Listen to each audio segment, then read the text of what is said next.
A few moments later.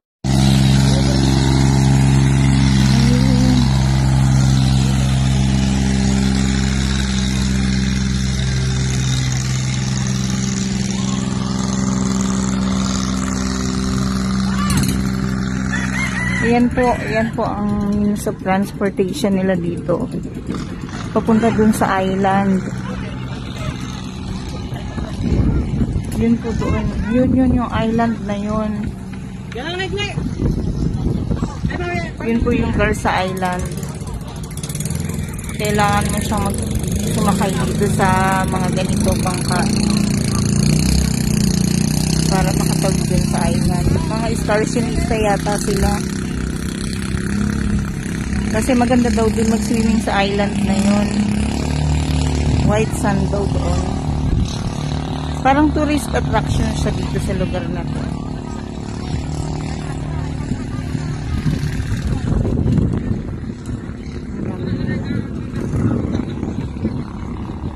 Then ito yung hanging bridge. Patawid dun sa kabilang side.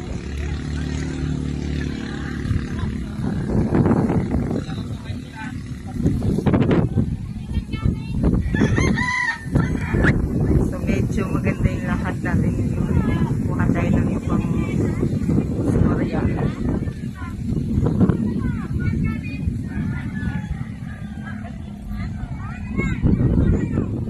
Yung dagat from there, pumasok siya dito sa channel na to. Yan, yung malawak na dagat na yan, pumapasok dito sa channel na to, papunta dun sa mga palaisdaan. Yun yung mga, parang mga, ano nakikita natin, mga pilapil-pilapil na may asinan doon. Dito po siya nanggagaling. Itong dagat na to ang naghihiwalay dito sa dalawang lupain.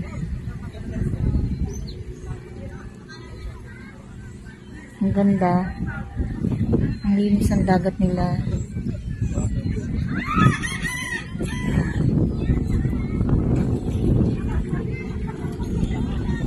Sana one day makarating tayo doon sa Garza Island.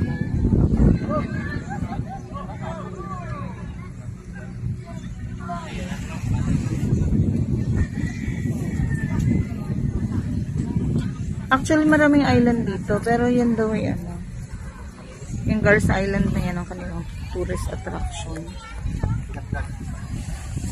Attraction ng bayan ng Magsaysay. Ayan sila kuya, oh. Galing sa pangingisda, may huli sila.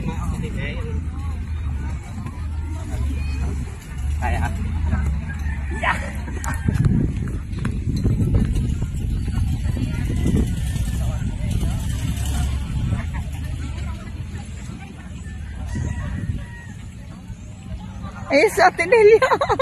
Nawalan naman ni Ate Nelia. Akyat tayo.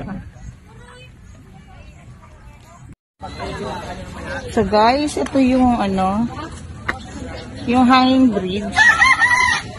Akyat po tayo.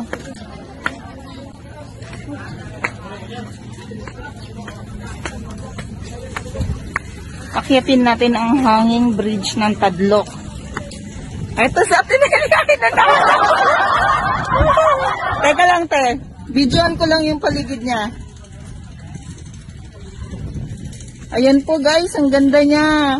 Ang ganda niya coming from here. Ang ganda. Sulit na sulit yung pagod mo sa rough road.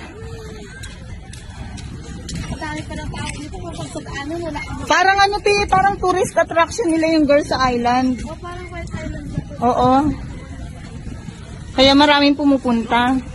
Maraming cottage, mga businesses. O, pag ikaw ay malulahin, hindi ka uubra dito kasi umuuga yung hanging bridge.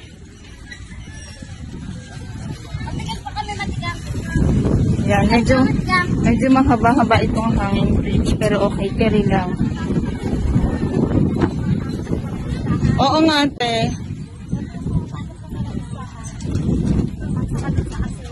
Oo, yun galing dun sa dagat na malawak na yun. Dumadaan siya sa channel na to, papunta dun sa mga palaisdaan at asinan. Ay, oo, na yung mga part na ano, no? Oo. Si Ate Nelia, nauna siya dito sa akin sa taas.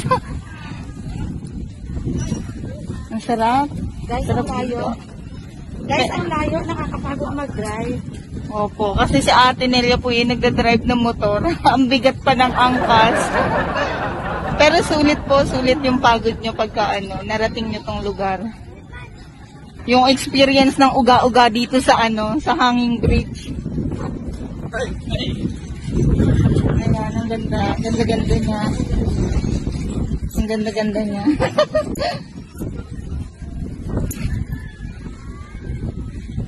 Ang dami rin palang pampasahero din na ano eh, oh, motor. Siguro mga 30 minutes din yan ano, kung mula dito papunta doon. Medyo malayo-layo eh, tapos mahangin pa. Iikot ka pa dito kasi may katihan eh. Iikot pa yung business street lang pa gano'n. Iikot ka pa. Oh, yan guys. May bago kami na i-share sa inyo ngayong araw na to. Sulit yung punta namin. Paras kami ng first timer dito. First time ni Ate Nelia. First time ko din pumunta dito. Kasi nga, di ba, dayo lang ako. Eh si Ate taga dito pero first time niya. First time na rin makarating dito sa lugar na to. So yun po, magpipicture lang kami muna ni ate para may remembrance kami dito. 1 hour later. Hi po, magandang araw po. May nakilala po kami dito sa Barangay Leste po. Tadlok. Sa Tadlok po, si Nanay Lolita Reyes Gabinete. Ako dyan sa Magsaysay. 84 years old na po si Nanay pero tingnan niyo po, ang lakas pa po niya. Bilis pang naglakad. Ang bilis pa niya maglakad. So, try po natin pumunta sa bahay nila. Samahan po natin si Nanay dun sa kabilang parte ng island na yun. Tatawid po tayo dito sa Hanging Bridge. Papunta dun sa bahay nila Nanay Lolita. Tara po. Saan ba kayo umuwi? San Jose po. Kasi meron na punta sa amin din na klastong kung Sige po na, tara po sa bahay ninyo. Kakayain kami ni nanay sa Opo. Mga ngapit bahay po kami kaila Nanay Lolita. Wala naman pati ako may pa. Wala pong problema, Nanay. Opo, wala pong problema yun, Nay. Tara po. Ayan po. Oo, noon. Diba sabi ko sa ganyan kami. Doon sa ako nakalimutan sa trabaho kaya parang masama sila sa lugar ako roon. Hindi ang pagkilinis naman talaga natural yun, di ba? Opo. Halos May mga anak po kayo, Nay? sa sinaran kasi. Wala na po kayong kasamang anak dito? Mayroon akong maliit. 4 years pa lang yun. 4 years old? Apo. Akala ko po anak. Nagulat ako, Nanay. Hindi na ako magkakanak. 84 years old na ako. Opo. Tatay. 79. Bata siya. Ayan po, may mga tanim na ng mga seaweed sa baba. Pakita lang po natin konti. Ayan po, mga seaweeds. Nakakalula. Nakahanap po kami ng kakwentuhan dito, si Nanay Lolita. Kung kahit saan pumunta, maraming kaibigan ko. Marami po kayong kaibigan. Ay, sa Maynila, ilan na 25 years old ako sa Maynila. Wala ko nakasigalot. Tulad sa lugar nito, yung mga tao dito, hindi pirit. Okay lang yan, Nay. Meanwhile, Ang sarili yan si nanay. Ito po yung kabilang side ng bridge. Nandito na po kami sa barangay. Ano to, Nay? Tadlok. So, punta po tayo kila Nanay.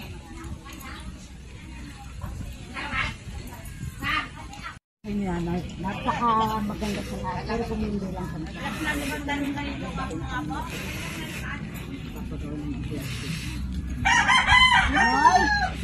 Ayan. Ito po ang bahay ni Nanay Lolita. Magandang araw po, Tay. Hello po. Mga ngapit bahay po kami. Opo, opo. Huwag po kayo ma-conscious tayo ha, kasi nagbablog po kami. Nakita namin si Nanay sa kabilang side. Sabi namin punta kami dito sa inyo mga kapitbahay. Galing po kami San Jose. Kayong dalawa lang po dito. Kasama yung apo, oo. Tapos alaga nyo po yun, Nay. Ayun po may mga ano. Ano po yan? Pato? Pato lang. Siya kasi hindi taga rito. Opo. Galing po ako ng Cavite. Cavite. Opo. Ngayon ako doon na. Saan po banda? Hindi ko lang alam kung anong direksyon ng kako. Ngayon pa Facebook ko para makalaman ko kung saan. Ilan ang anak mo? Bali lahat, ilan? Si Rende, si Rosemary, si Lilibet, bago si Mariette, si Lorena. May kuryente dito, no? Meron. Pero kuryente kami lang ang Kasi may signal din siya. namin kaya lang. May tindahan. May soft drinks kaya dito, te. Nainom kayo soft drinks, Nay? Pangungutang araw si nanay ng kape. Sabi ko, bibigyan Ay, na lang hindi, natin Nay. siya ng Opo. at asukan. Opo. Bigyan na lang po namin kayo. Hindi po, okay lang po yan, Nay. Ikaw, Wala wag pong naman, problema. Ibibigay na lang namin sa yung pambili mo. Opo. Nawala na yata ibibigay ko kay nanay ah. Yung pumunta yung pastor sa San Jose de, ano religion ba kayo? Katoliko po ako, si... Born again. Siya katolik. Opo. Born again? Opo. Nanay, kami ang nang istorbo, nakilala ka namin, bigyan ka namin pambili ng kape at asukal at tinapay ni tatay. Opo. Pantawid ka. Maliit na bagay lang po yan, pero sana po makatulong. Mas mahalaga ito sa amin. Salamat. Welcome po, welcome po. Kami ni nanay. Ah, nakahanap kami ng nanay lola na, nanay pa. Tay, gusto niyo po tumabi? Picture po. Dito tayo. Wala na kaming nanay at tatay, kaya kami. Opo, kaya nakikihanap na lang po kami ng nanay at tatay. Ano nga, gabinete, apelyido ni tatay. Opo, gabinete. Reyes naman ako. Reyes, gabinete. Ay. Mga kadamayan, kami po ay pumunta dito sa Sitio Tadloc para lamang po sana makita ang hanging bridge ng Tadloc. Hindi po namin inaasahan ni Ate Nelia na sa amin pong pagpunta rito at paglilibot-libot, meron po kaming makaka-encounter na isang matanda. At nagpakilala po siya sa amin na si Nanay Lolita Gabinete. Tinanong po namin kung saan siya pupunta. Ang sabi niya po ay tatawid daw po siya para lang umutang ng kape. Nag-decide po kami ni Ate Nelia na puntahan po si Nanay Lolita sa kanilang bahay at makipagkwentuhan ng kaunti. At ipinakilala niya po sa amin ang kanyang asawa, si Tatay Mariano na 79 years old. Meron daw po silang mga anak pero yung iba na sa Maynila at meron po silang isang anak na malapit dito na kahit papaano nakakatulong sa kanila. At sila po ay may alaga na isang apo na sa kanila na din daw po lumaki. Nakakatuwa pong isipin na sa mga hindi sinasadyang pagkakataon, nagkakaroon po tayo ng tsansa na maging biyaya sa ating kapwa. Kagaya po ng nangyari sa amin dito kay Nanay Lolita.